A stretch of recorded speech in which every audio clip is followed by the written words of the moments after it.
Yo, salut à toutes et tous, c'est Locan et bienvenue dans cette vidéo dans laquelle on va détailler tout ce qu'il y a de nouveau sur les iPhone 15, 15 Plus, 15 Pro, 15 Pro Max. Sachez que j'ai réalisé une deuxième vidéo dédiée à tout ce qu'il y a de nouveau dans les Apple Watch série 9 et Apple Watch Ultra de deuxième génération. Cette vidéo se trouve sur la chaîne Explore dédiée au sport. Je vous mets une petite carte ici, vous avez également le lien dans la description. Je vous invite très fortement à aller voir cette vidéo et vous abonner à cette chaîne pour suivre toutes les évolutions des devices de sport ainsi que la prépa marathon ou les compétitions de CrossFit ou les différentes sorties de vélo que je peux réaliser, tout ce qui est sport avec beaucoup de gadgets connectés, ça se retrouve sur la chaîne Locan Explore. Mais commençons de suite par le nouvel iPhone 15 avec la Dynamic Island qui fait son apparition dessus et c'est plutôt pas mal. Au premier coup d'œil, c'est évidemment ce qui va vous marquer puisque l'iPhone 15 et 15 Plus reprennent l'immense majorité des caractéristiques des iPhone 14 Pro de l'année précédente. C'est quelque chose qu'Apple fait depuis quelques années et qui est très bien. Vous payez plus cher pour avoir du Pro une année et l'année suivante, ces technologies qui ont été démocratisées apparaissent dans les générations normales entre guillemets à un moindre coût. Donc là, on récupère toute la partie avant qui est donc l'écran, la Dynamic Island, ainsi que la luminosité de cet écran qui monte à 2000 nits sur l'iPhone 15 et 15 Plus. C'est un vrai game changer pour moi sur le 14 Pro, 14 Pro Max. Réellement, ne serait-ce que quand vous utilisez le GPS en voiture sur votre iPhone, ça brille de mille feux, c'est magnifique. Les iPhones passent également à de l'USB-C, c'est une obligation de la Commission européenne et l'iPhone 15 ayant la même puce que l'iPhone 14 Pro, à savoir la A16, il ne possède pas de contrôleur spécifique pour cette USB. On a fait donc remplacer le connecteur Lightning par un connecteur USB-C.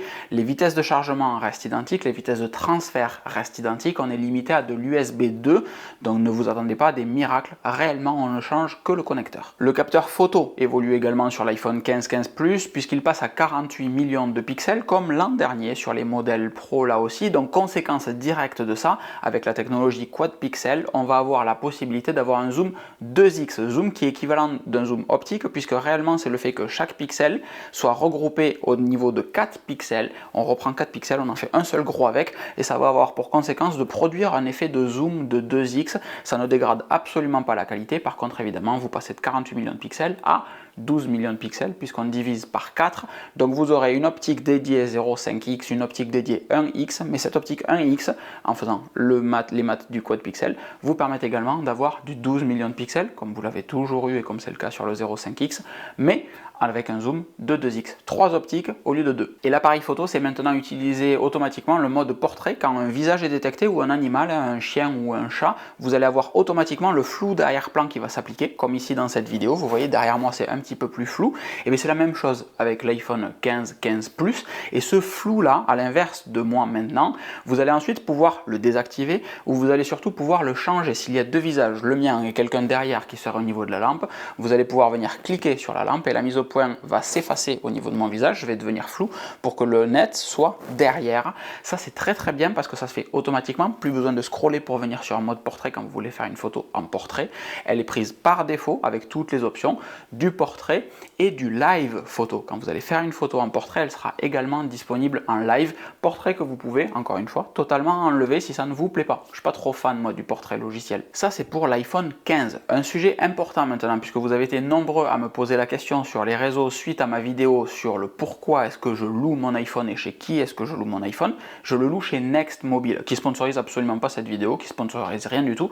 Juste, j'ai un programme d'affiliation avec eux et vous avez 50 € de remise au moment de la précommande des iPhones ce vendredi chez Next Mobile. Donc comme chez Apple, si vous voulez louer votre iPhone au lieu de l'acheter cette année pour 50 à 60 € par mois en fonction des devices que vous allez choisir, Next Mobile ouvre les précommandes vendredi à 14 h comme Apple, comme tous les opérateurs, c'est standard, et avec le code LOCAN, vous pourrez avoir 50 € de remise sur votre nouveau téléphone. Donc en gros, vous gagnez une mensualité dans l'histoire et vous allez ensuite avoir votre forfait Next Mobile classique avec l'assurance perte et casse, etc. avec tout ce qui va bien dedans. Je vous ai fait une vidéo dédiée, je vous remets également une carte ici.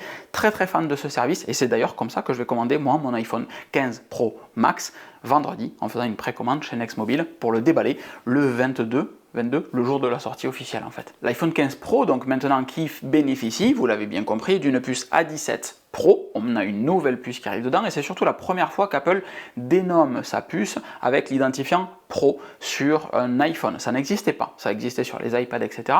Jusqu'à maintenant on avait du Bionic sur les iPhones, maintenant on a une A17 Pro et ça arrive avec beaucoup de patates. Le processeur principal, le CPU, est plus puissant, le réseau neuronal également. On a apparemment un gros gain sur la partie GPU, processeur graphique, qui a pour but de fluidifier les animations, fluidifier les transitions, mais surtout apporter un gameplay du jeu réellement très performante. Je ne suis absolument pas joueur, je n'ai jamais joué à un jeu de ma vie, je suis donc très mal placé pour vous parler de à quel point c'est fabuleux. Je vous dis juste ce qu'Apple nous a annoncé, avec plein de démos auxquelles je n'ai rien compris, ça arrive apparemment sur ces sujets-là, donc c'est bien. Au quotidien, est-ce que ça va vous changer la vie, la partie GPU? Je pense pas. Par contre, la partie CPU et réseau neuronal, oui, pour plein de petites choses. L'iPhone continue son évolution. Mais cette puce A17 Pro, comme elle est développée exprès pour l'iPhone 15 Pro et 15 Pro Max, elle a une nouveauté importante, c'est qu'elle intègre le fameux contrôleur USB 3 dedans, non pas USB 4 mais USB 3, ce qui va permettre à l'iPhone et à son connecteur USB-C, l'iPhone 15 Pro, d'avoir des débits allant jusqu'à 10 gigabits par seconde. On charge toujours à 20 watts et des bananes, là, ce qui veut dire que vous avez 50% d'autonomie en une trentaine de minutes à peu près, mais vous allez surtout avoir des vitesses de transfert via ce port USB-C de l'ordre de l'USB 3 jusqu'à 10 gigabits par seconde. Donc si vous voulez filmer des gros fichiers, si vous avez des ProRAW en photo à transférer ou du ProRes en vidéo, vous allez pouvoir transférer ça réellement plus rapidement vers un ordinateur, vers ce que vous voulez, qui sera équipé d'un port USB 4 ou Thunderbolt. Et c'est là que moi je trouve ça bizarre, c'est qu'Apple n'intègre pas un contrôleur USB 4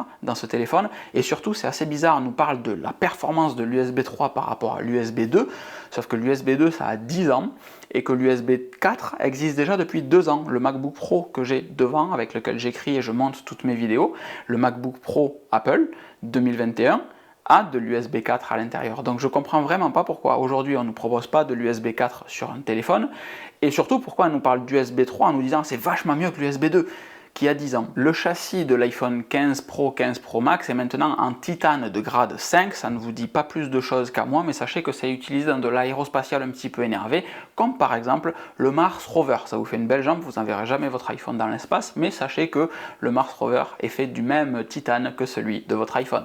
Good job. Les bords de ce châssis sont plus arrondis, moins anguleux, on pourrait presque parler de chanfrein à ce niveau-là, et surtout ils ne sont plus lisses comme c'était le cas sur les iPhone 14, 14 Pro, mais ils vont être légèrement brossés puisque c'est du titane, un petit peu, même pas en fait, un petit peu comme votre Apple Watch Ultra, j'allais dire, rien à voir. Ça fait moins de traces de doigts, ça fait un iPhone plus léger également, et c'est réellement très appréciable parce que les iPhone Pro en acier sont quand même lourds, il suffit que vous rajoutiez une coque dessus, ça fait un iPhone qui pèse dans la poche. Et le fait d'avoir les bords de l'écran qui sont plus fins va faire que l'iPhone va être plus compact pour la même taille d'écran, et c'est quand même agréable, légèrement plus compact. Du côté de l'appareil photo, chaque optique gagne en qualité, mais seule l'optique grand angle, l'optique principale, reste en 48 millions de pixels. Ça c'est un petit peu dommage, j'aurais espéré vraiment qu'on ait ce 48 millions de pixels sur au moins une des deux autres optiques, que ce soit l'ultra grand angle qui en aurait le plus bénéficié, ou le téléobjectif. Il est maintenant possible dans les réglages de l'appareil photo de définir quel niveau de crop vous voulez pour l'objectif principal. C'est-à-dire que cet objectif qui fait du 48 millions de pixels,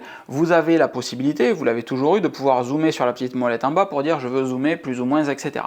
Apple s'est dit on va quand même faire plaisir aux photographes qui doivent utiliser ça la plupart du temps, je suppose, moi jamais, mais apparemment certains le font, beaucoup doivent le faire, pour qu'Apple développe la possibilité d'avoir du 24, 28 et 35 mm en équivalent full frame évidemment, et vous pouvez configurer ça directement dans les réglages appareil photo de votre iPhone, pour qu'à chaque fois que vous allez lancer l'appareil photo, il s'ouvre avec du 24, 28 ou 35 mm. Ce qui veut dire que c'est un crop sur ce capteur de 48 millions de pixels et qu'on perd un petit peu en qualité. C'est pas ma cam, mais ça existe. L'ultra grand angle va toujours proposer du macro et du 0,5x, équivalent 13 mm full frame, mais maintenant on va avoir un 5x 120 mm sur le Pro Max, alors qu'on reste toujours sur le 3x sur le modèle Pro, ce qui fait que sur un iPhone Pro aujourd'hui, on a 7 petits objectifs dans la poche, le macro, le 13 mm, le 24, le 28, le 35 qui fait 48 mm je crois, et le 120 mm. Et ce 48 mm qu'on n'a pas évoqué, c'est celui dont on a parlé pour l'iPhone 15 au tout début, c'est tout simplement le crop de capteur. On revient sur du 12 millions de pixels en agrégeant 4 petits pixels ensemble pour faire un gros pixel. Une fonctionnalité très cool que j'ai absolument pas notée dans mon article et il va falloir que je le rajoute,